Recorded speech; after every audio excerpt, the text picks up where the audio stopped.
Pessoal, tudo bem com vocês aí? Meu nome é Leonardo Oliveira Filho. Vamos dar aula hoje de legislação penal especial. Vamos navegar pelas legislações penais especiais mais importantes. A gente sabe que o direito penal ele não se esgota no Código Penal. E o Código Penal está dividido entre parte geral, que se irradia por todos os crimes, e a parte especial, que são os crimes em espécie. Mas esses crimes em espécies, eles têm por várias outras legislações. E nós aqui da Sucesso Jurídico, querendo trazer mais conhecimento para vocês sempre, nós vamos passear pelas legislações penais especiais mais importantes. Não tem nem como a gente falar de todas, mas vamos falar das mais importantes. E uma das mais importantes que a gente escolheu, eu escolhi começar, é a Lei Maria da Penha. Vamos fazer aqui um breve roteiro da nossa aula. Vamos falar primeiro uma breve história da Lei Maria da Penha e quem foi Maria da Penha. Vamos tratar os fundamentos constitucional e convencional da lei. Vou falar aqui um pouco de vocês da parte de direitos humanos, direito dos tratados. Vamos falar do caráter multidisciplinar da lei. Vou mostrar para vocês que a lei ela não é só direito penal, não só direito processual. Ela acaba perpassando por vários outros ramos do direito. Vamos tratar um pouco da interpretação da lei. Os pressupostos de aplicação da lei, talvez aqui seja o ponto mais importante. O que é preciso para se ter a aplicação da Lei Maria da Penha? Vou tentar tirar alguns mitos que se acabam falando aí, por aí, da Lei Maria da Penha, né? Vamos tratar o que é o sujeito ativo, quem pode ser sujeito ativo das condutas da Lei Maria da Penha e o sujeito passivo. A gente vai ver que parece óbvio dizer, é mulher, mas não, calma, Vamos ver aqui, vamos passar pela jurisprudência atual do STF e do STJ. Vou mostrar para vocês quais são os âmbitos, os três âmbitos de atuação da Lei Maria da Penha, que são o âmbito doméstico, o âmbito familiar e relação íntima de afeto, o que é cada um deles. Vamos trazer as formas de violência que são 5, que é a física, a sexual, a patrimonial, a moral e a psicológica. Vamos falar também dos juizados de violência contra a mulher, da ação penal, da retratação da representação, da vedação de aplicação de penas alternativas, por que disso, quais são os ditames da lei em relação a esse sentido, das medidas protetivas de urgência em desfavor do agressor e em favor da ofendida, tá bom? Vamos falar da prisão preventiva e, por fim, sei que é muita coisa, mas o meu dever aqui é tentar trazer o máximo de conteúdo para vocês, o máximo de conhecimento. E qualquer dúvida, vou voltar aqui um pouquinho. Pessoal, qualquer dúvida, tem as minhas redes sociais que eu deixo à disposição de vocês. Não precisa mencionar, basta mandar apenas um direct com a dúvida, com a sugestão ou com alguma coisa que eu deveria ter abordado, tá certo? Tem as minhas redes sociais, tem as redes sociais da Sucesso Jurídico, tem a área do aluno que vocês podem acessar e eu faço questão de tirar todas as dúvidas de vocês. Se eu passei por deixei de falar alguma coisa, se algum tema ficou truncado na cabeça de vocês, mas a minha meta aqui é sempre trazer o melhor conhecimento. E vamos lá, vamos travar o bom debate jurídico e você pode me dizer o que acha da lei, o que não acha da lei, o que acha de constitucional, o que acha de inconstitucional e o porquê de cada um, tá certo? Então vamos lá, pessoal, vamos começar? Já falei aqui do roteiro, faltou só falar do crime de descumprimento de medidas protetivas, que esse vai ser nosso último tópico. É uma aula grande, uma aula extensa, mas vamos lá, vamos começar. Essa aqui, gente, é a Maria da Penha, a quem foi homenageada, uma triste homenagem, diga-se de passagem, né? Esta aqui é a Maria da Penha, na época do fato que ocorreu, e aqui a gente vai ver que ela, por conta desta violência que ela sofreu do seu ex-marido, ela acabou ficando tetraplégica. Maria da Penha é uma farmacêutica cearense que sofreu uma dupla tentativa de homicídio do seu ex-marido. A primeira tentativa foi em 1983, grave essa data, tá? Foi vítima de um disparo de espingarda enquanto ela estava dormindo. Ela estava dormindo e ela relata que ela só sentiu um grande estalo e que acordou e achou que era um tiro no vizinho. Depois que ela começou a sentir a dor, né? Sabe que um tiro na coluna é o outro sistema nervoso central. Desculpa, o outro sistema nervoso. Tem um sistema nervoso central, o cérebro, o sistema da coluna. Ela não sentiu nada no primeiro momento. E foi desferido pelo próprio ex-marido, né? Por conta desse disparo, ela ficou paraplégica, ficou na cadeira de rodas, como eu mostrei para vocês. Uma semana depois, ainda em 83, o mesmo indivíduo tentou novamente matá-la por meio de uma descarga elétrica, pessoal. Ela estava tomando banho já, combalida pelo primeiro disparo, pela primeira violência, desculpa. E ela acabou sofrendo uma nova. Dessa vez ele tentou, ela estava tomando banho, tentou matá-la por descarga elétrica. E esse indivíduo foi denunciado em 84 por conta de recursos e apelações, né? Ele acabou, gente, de 84 até 2002, foram 18 anos. Uma demora, assim, que envergonha a justiça brasileira, infelizmente. Por conta disso, desses 18 anos, que ele foi preso, aliás, somente foi preso em 2002. 18 anos depois desta dupla tentativa de homicídio contra sua própria ex-esposa. Ainda bem que virou ex, né? Em decorrência dessa lentidão do processo e por esses crimes envolvendo grave violação aos direitos humanos. Sabe que todo crime é uma grave violação, mas essa demora, isso acaba por subjugar muito mais a mulher. É uma espécie de nova violência. Ela não vê que aquela pessoa que ele colocou a violência contra ela, não se vê essa punição. Isso acaba fazendo com que a vítima reviva esses acontecimentos de uma forma muito mais grave. Uma sensação de injustiça, essa sensação de injustiça ela é muito séria. Foi levado à Comissão Interamericana de Direitos Humanos. No relatório desta comissão, ela falou que a ineficácia judicial, a impunidade e a impossibilidade de a vítima obter uma reparação mostra a falta de cumprimento do compromisso assumido pelo Brasil de reagir adequadamente à violência doméstica. Este é o relatório da comissão. Não foi a Corte Interamericana de Direitos Humanos, porque, falar um pouquinho aqui de direitos humanos para vocês, a gente tem o Brasil, ele assinou o protocolo... esqueci o nome, o protocolo, tem um protocolo consultivo e o protocolo contencioso. O protocolo contencioso, ele permite que o Estado seja condenado na Corte Interamericana de Direitos Humanos. Só que a petição, ela é ajuizada na comissão, a comissão faz uma espécie de juízo de admissibilidade e após isso é que ele manda para a corte. Esse caso da Maria da Penha, ele não chegou à corte, mas o Brasil já foi condenado na corte inúmeras vezes.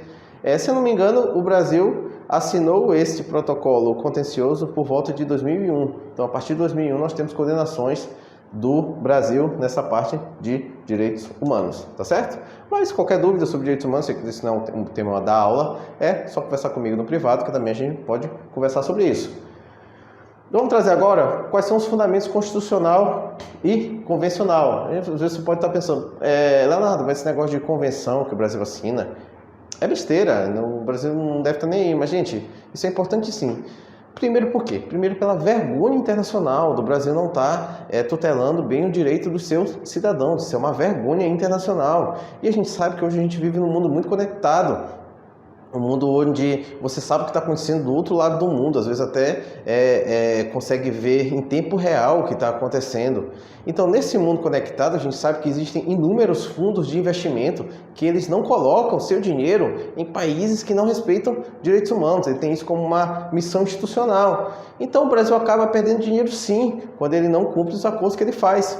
Ora, e você pensa assim, se ele não cumpre os acordos com relação aos seus próprios cidadãos, para proteger seus cidadãos, imagina os acordos comerciais, como é que eles vão tratar? Então, por aí, o Brasil tem que cumprir os acordos que ele assume, sempre, seja qualquer acordo, seja um acordo comercial e seja um acordo de proteção aos seus próprios cidadãos. Ele não está fazendo mais que sua obrigação, não é favor isso aí, tá bom? Então vamos trazer o fundamento constitucional e o convencional.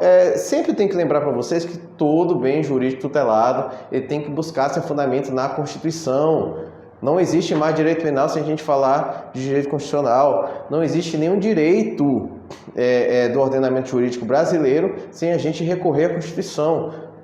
Aquela pirâmide de Kelsen, que eu já falei para vocês até na parte de criminologia, ela tem que estar presente em tudo no nosso ordenamento. Então, por isso, todo bem jurídico ele tem que recorrer à Constituição. E onde está essa parte da Constituição? No seu artigo 226, parágrafo 8º, que diz que O Estado assegurará assistência à família, na pessoa de cada um dos que a integram, criando mecanismos para coibir a violência no âmbito de suas relações. Então, daqui, este é o fundamento da Lei Maria da Penha, justamente para coibir essa violência no âmbito da família, para trazer mais proteção às partes menos favorecidas. Temos o ECA também, que já protege as crianças, temos o Estatuto do Idoso, e agora, juntando com esse microsistema de proteção à família, a gente pode dizer também que existe a Lei Maria da Penha.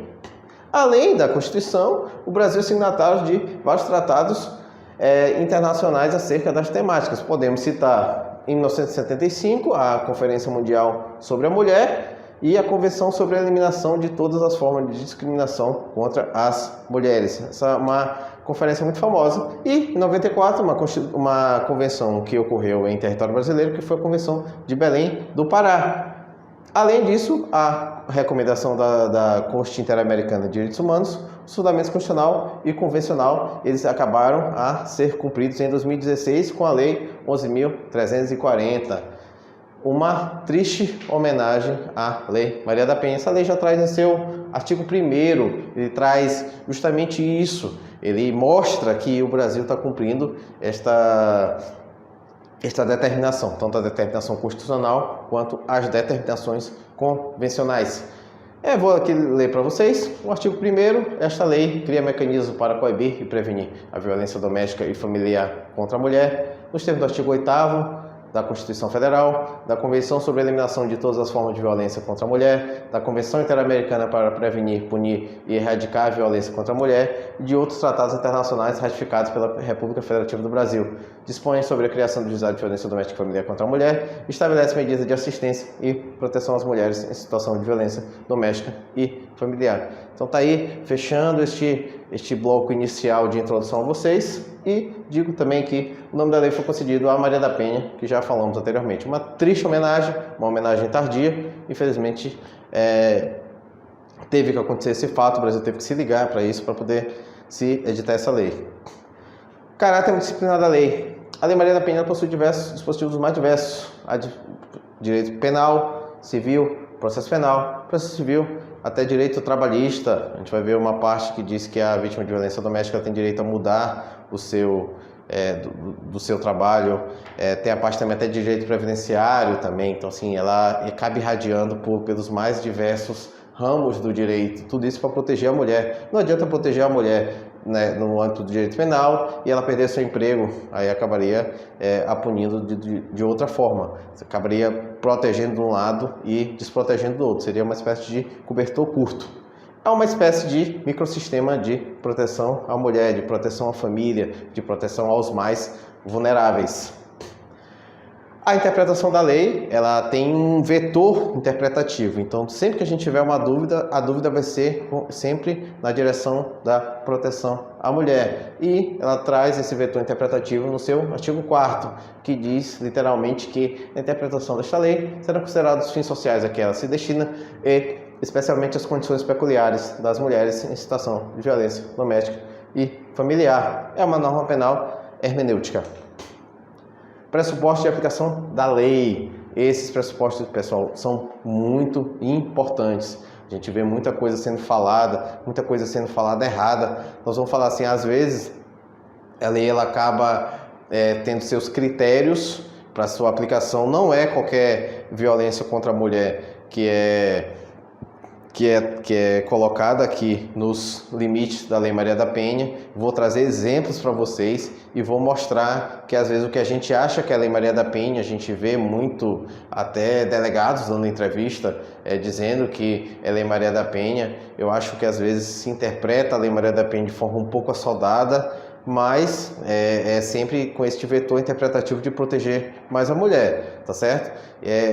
A gente sempre tem que ter em mente que a Lei Maria da Penha ela é feita para proteger a mulher no âmbito doméstico e familiar. A gente não tem os âmbitos de proteção da Lei Maria da Penha. Não pode qualquer violência contra a mulher virar, porque acabaria tornando esta violência contra a mulher algo comum. E a gente sabe que a Constituição ela tem vários dispositivos que ele prega a igualdade entre homem e mulher.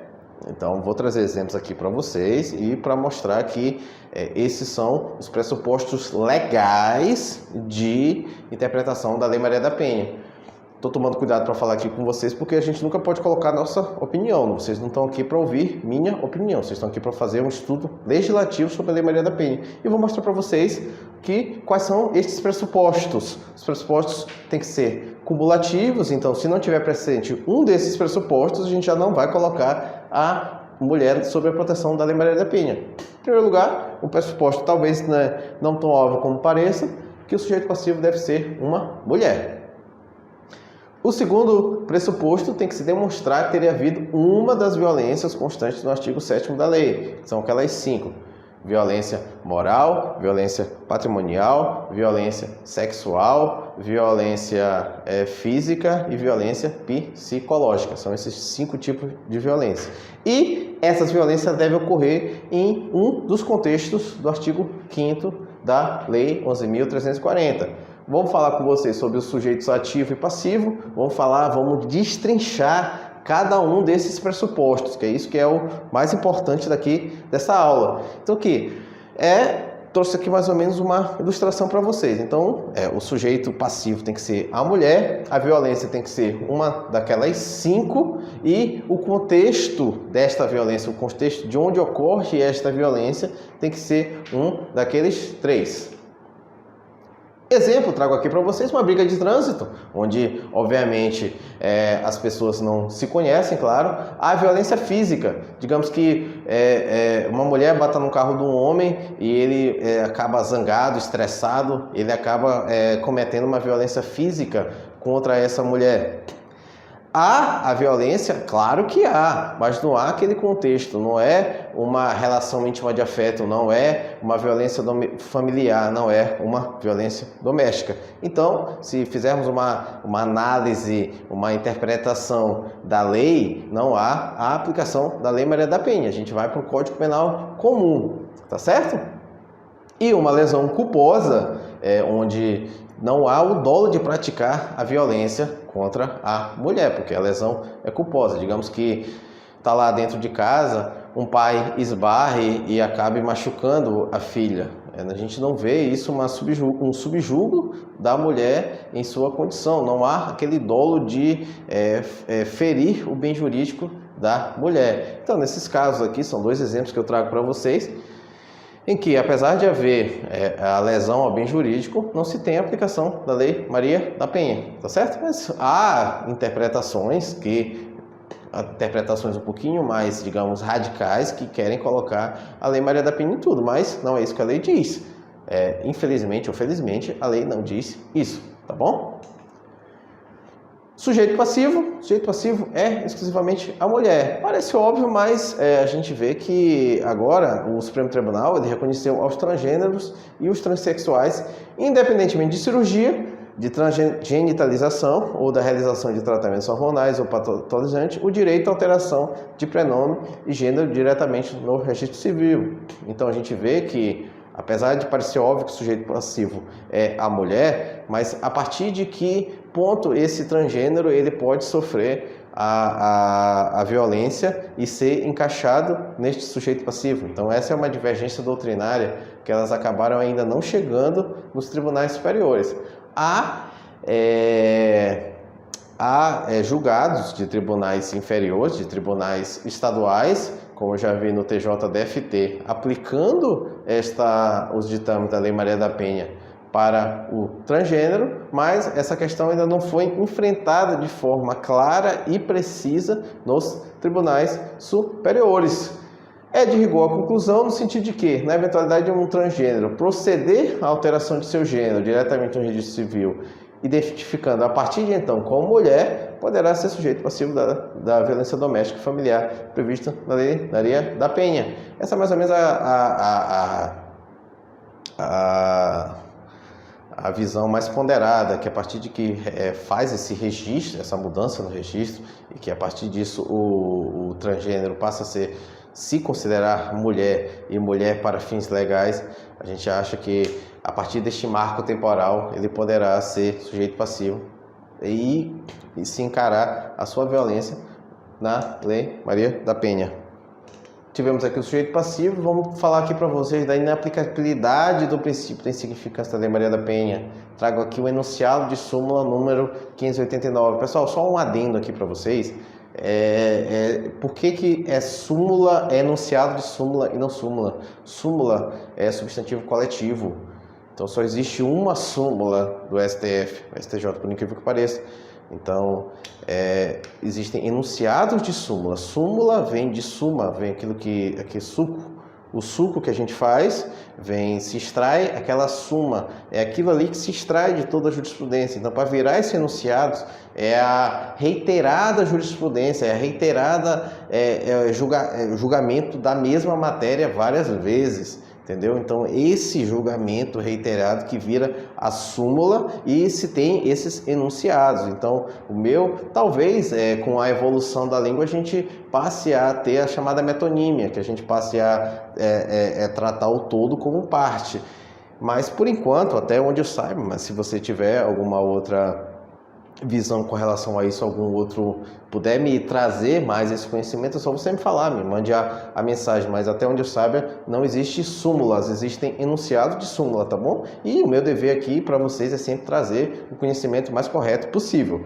E este enunciado de súmula diz que é inaplicável o princípio da insignificância nos crimes ou contravenções penais praticados contra a mulher no âmbito das relações domésticas. Então, poderia-se haver mas foi só um tapa na cara, mas foi só um chute, mas foi só um xingamento qualquer. Não há aplicação deste princípio da significância, tá certo?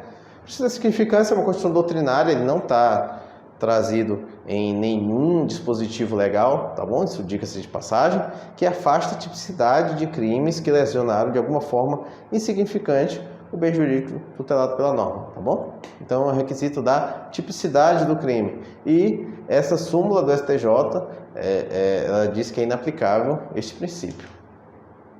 O sujeito ativo do crime, a gente pode pensar, é só o homem? Não. Mulher também pode ser sujeito ativo de violência doméstica. E vou mostrar isso para vocês. Parágrafo 5º.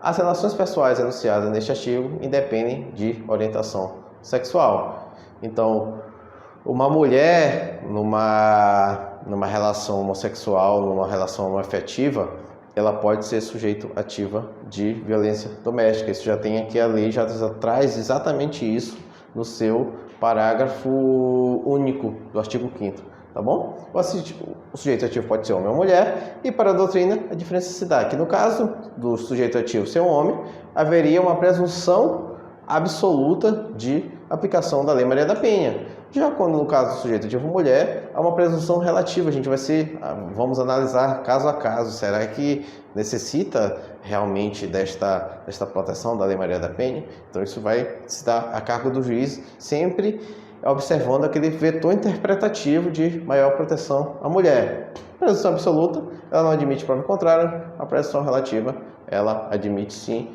esta prova em contrário. Exemplo 1, trago aqui para vocês, duas colegas dividem apartamento, uma bate na outra, não se aplica a Lei Maria da Penha porque não existe vulnerabilidade, nenhuma é mais forte que a outra, as duas estão em uma relação de igualdade, as duas estão ali dividindo o mesmo lar, dividindo o mesmo local. O exemplo 2, já onde se aplica, uma mãe e filha, a filha bate na mãe idosa por exigir mais dinheiro dela. Nesse caso será aplicada a lei por existir vulnerabilidade física entre as duas, uma é idosa e a outra está com uma idade menos avançada, tá certo? Necessitando da idosa de mais proteção, sempre colocando aquele vetor interpretativo de maior proteção à mulher, mais idosa, maior proteção àquela mulher em relação ao homem. Geralmente, ou quase sempre, o homem é mais forte que a mulher. Trago aqui um julgado do STJ, sempre vou tentar trazer para vocês jurisprudências atualizadas dos tribunais superiores, que é onde se diz atualmente que é feito o direito, né? As interpretações da lei, elas acabam tomando proporções às vezes tão importantes ou até mais que a própria lei. Delito contra a honra, envolvendo irmãs, não configura hipótese de incidência da lei 11.340, que tem como objeto, a mulher numa perspectiva de gênero e em condições de hipossuficiência ou inferioridade física e econômica. Sujeito passivo da violência doméstica, objeto da referida lei, é a mulher. Sujeito ativo pode ser tanto o homem quanto a mulher, desde que fique caracterizado o vínculo de relação doméstica, familiar ou de afetividade. No caso, havendo apenas desavenças ou ofensas entre irmãs, não há qualquer motivação de gênero ou situação de vulnerabilidade que caracterize situação, relação íntima que possa causar violência doméstica ou familiar contra a mulher. Não se aplica a Lei Maria da Penha. Esse aqui é o conflito de competência número 88027 de Minas. Relator ministro, o excelente ministro, diga-se de passagem, ministro O.G. Fernandes. Essa jurisprudência é de 2008. Pessoal, vou fazer um pequeno intervalo aqui, já estamos dando os 20 minutos do bloco. Voltamos daqui a pouco, mas falando da Lei Maria da Penha, vamos falar do elemento subjetivo da referida lei, tá certo?